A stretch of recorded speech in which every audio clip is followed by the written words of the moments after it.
여러분, 항공업계의 거인, 보잉이 지금 엄청나게 흔들리고 있습니다.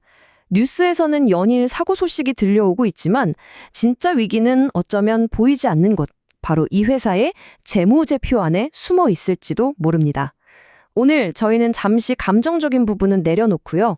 보잉의 가장 최신 재무 데이터를 통해서 이 거대한 기업이 마주한 진짜 현실을 한번 숫자로 이야기해 보려고 합니다. 자, 그래서 오늘 우리가 뭘 살펴볼 거냐면요. 크게 네 가지입니다. 먼저, 아니 대체 어떻게 이 지경까지 왔나? 그 배경부터 좀 파헤쳐 보고요. 그리고 두 번째로, 그래서 보잉의 지갑 사정은 어떤지 재무제표를 탈탈 털어볼 겁니다. 세 번째로는 이게 보잉 혼자만의 문제인지 아니면 이 업계 자체가 힘든 건지 주변 상황도 좀 보고요. 마지막으로 이 모든 걸 종합해서 보잉이 앞으로 갈 수 있는 길이 뭐가 있을지 세 가지 시나리오를 한번 그려보겠습니다. 자, 그럼 첫 번째 파트부터 시작해보죠. 위기. 아니, 어떻게 여기까지 왔을까요? 보잉의 문제는 어느 날 갑자기 툭 튀어나온 게 아닙니다. 마치 작은 균열들이 조금씩 쌓여서 거대한 댐을 무너뜨리는 것처럼 지난 몇 년 동안의 사건들이 차곡차곡 쌓여서 지금의 위기를 만들었거든요. 그 결정적인 순간들을 함께 따라가 보시죠.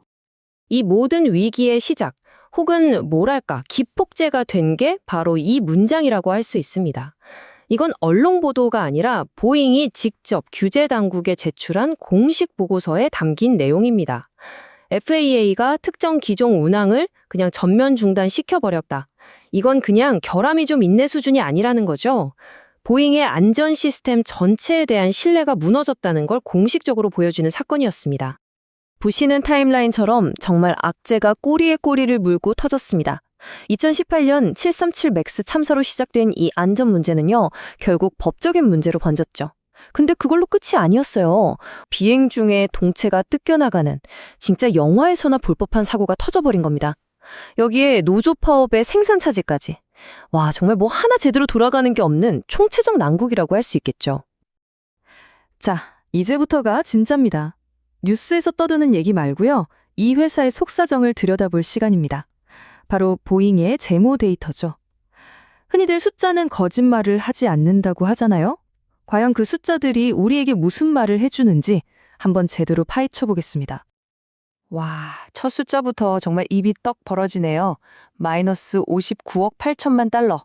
우리 돈으로 환산하면 대략 8조 원에 가까운 돈입니다. 이게 무슨 뜻이냐면요. 올 한 해 열심히 비행기 만들어서 팔았는데 번 돈 다 쓰고도 8조 원을 더 까먹었다는 얘기예요. 그냥 적자도 아니고 어마어마한 적자를 보고 있는 겁니다. 적자도 문제지만 사실 더 무서운 건 바로 빚이죠. 534억 달러. 우리 돈으로 약 73조 원. 감도 안 오는 금액입니다. 이 돈은요, 그냥 숫자가 아니라 보잉의 발목에 채워진 거대한 족쇄라고 보시면 돼요. 뭔가 새로운 걸 시도하려고 해도, 위기 때 급하게 돈이 필요해도 이 빚 때문에 뭐 하나 하기가 정말 어려운 거죠. 근데 이 표를 보면 좀 이상한 점이 있습니다. 여러분도 한번 찾아보세요. 자, 총 매출을 보면 작년보다 늘었어요. 그쵸? 비행기는 더 많이 팔았다는 얘긴데 왜 손실은 여전할까요? 바로 그 아래 매출 원가를 보셔야 합니다. 비행기 한 대 만드는 데 들어가는 돈이 너무 커져버린 거예요. 그러니까 팔면 팔수록 오히려 손해를 보는 정말 기이한 구조에 빠져버린 겁니다. 보잉의 재무제표를 더 깊게 이해하려면 선행손실이라는 회계 용어를 꼭 알아야 하는데요. 말이 좀 어렵죠? 아주 쉽게 설명해 드릴게요. 이건 앞으로 손해볼 게 뻔히 보이면 그냥 미리 손실로 잡아버리자는 개념입니다. 일종의 미래의 손실을 현재로 끌어오는 거죠. 그래서 이 선행 손실이 크다는 건 지금 진행하고 있는 대형 프로젝트들이 뭔가 심각하게 잘못 돌아가고 있다는 아주 강력한 경고등이라고 볼 수 있습니다. 자, 그럼 방금 말씀드린 그 무시무시한 선행 손실이 구체적으로 어디서 터지고 있는지 보시죠. 야심차게 준비하던 차세대 비행기 777X, 이거 시작부터 49억 달러 손실을 그냥 떠안고 가는 거고요. 정부랑 계약한 국방 사업들도 줄줄이 손실입니다. 심지어 과거의 잘못, 77 맥스 고객들한테 물어줘야 할 보상금도 아직 남아있어요. 그러니까 지금 보잉은 미래, 현재, 과거에서 동시에 손실이 터져 나오고 있는 정말 엎친 데 덮친 격인 상황인 겁니다. 지금까지는 보잉의 집안 사정을 들여다봤죠? 그럼 이제 고개를 들어서 집 밖의 상황은 어떤지 한번 살펴보겠습니다.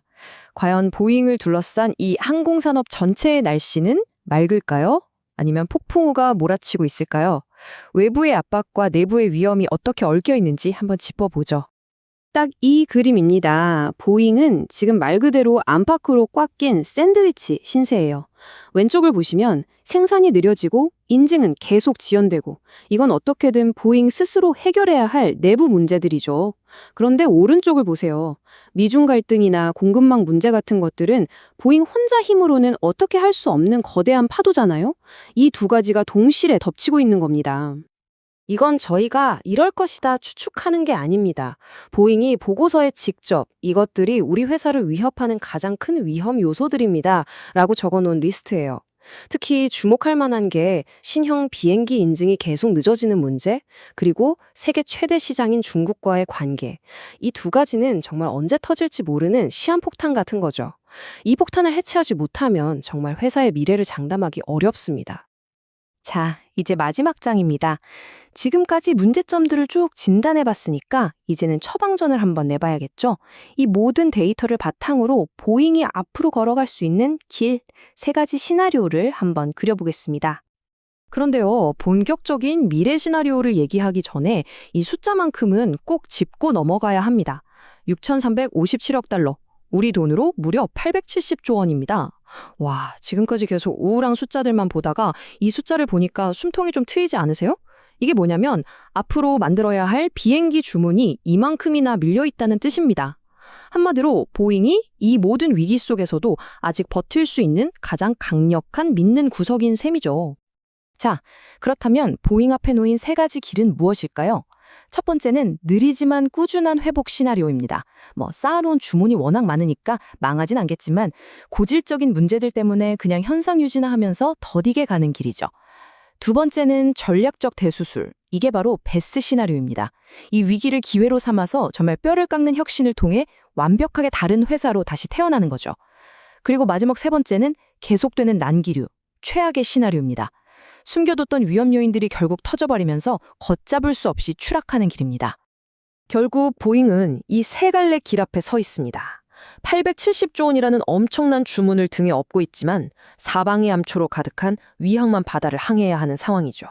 과연 보잉은 이 위기라는 거대한 폭풍을 뚫고 다시 한번 날아오를 수 있을까요?